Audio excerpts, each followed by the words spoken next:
First, a quote from Thomas Sowell in his book Intellectuals and Society. An engineer is judged by an end product. He could build a building, and it doesn't matter how brilliant his ideas were, if that building collapses, he's ruined. Conversely, if an intellectual, whose end product is merely ideas, has an idea for rearranging society, which ends in disaster, he pays no price at all. End quote. At first glance, this statement seems wrong. Even if an intellectual only produces ideas, surely if those ideas are discredited, then no one will want what he produces. This is partially true, but it is important to note that ideas are not subject to market forces in quite the same way as real goods and services. If something sounds plausible enough, and a certain threshold of corroborative statistical evidence can be found for it, then an idea can be readily commodified into wealth.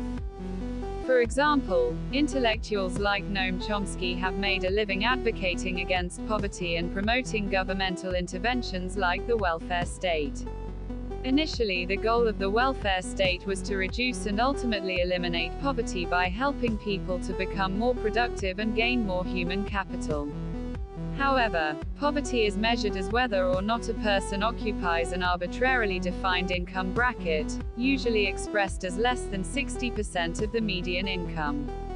Those who campaign against quote-unquote poverty seem frustrated that this bottom category remains rather than being curious about what this actually means in terms of the real standard of living of those who happen to occupy this category at any given time.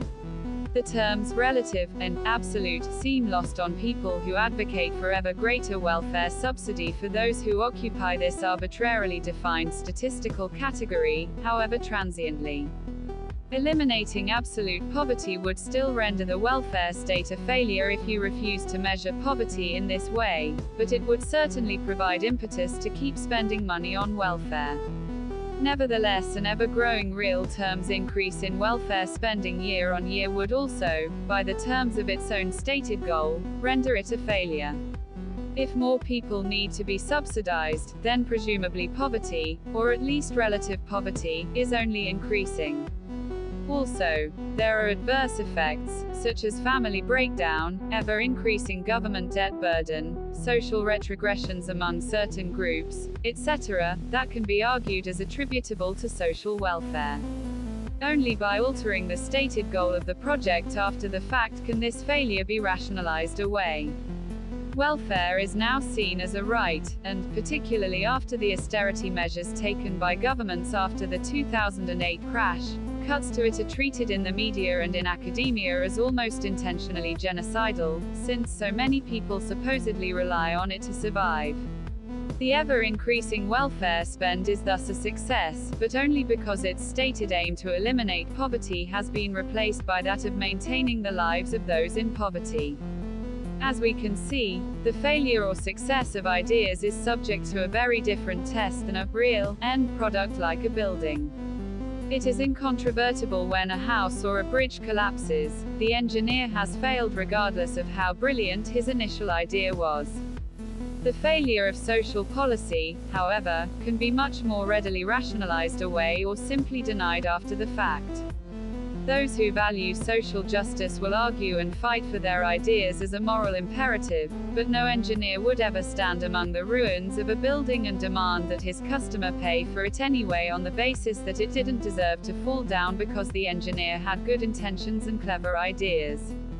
Intellectuals are therefore insulated from the costs of failure in a way that engineers aren't, and indeed the same could be said for anyone who produces something beyond words on a page. It is those subjected to their ideas who ultimately pay the price for their arrogance and hubris.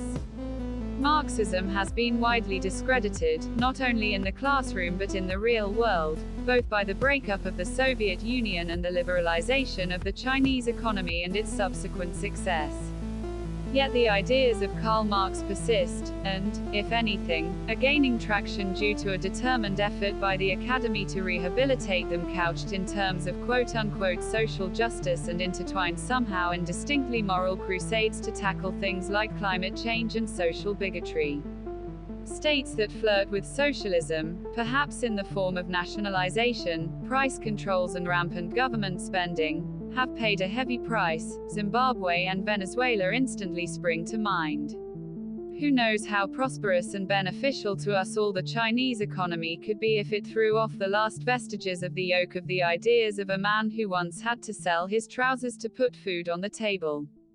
Undoubtedly, we all pay a cost for the ideas of intellectuals, even if they rarely do.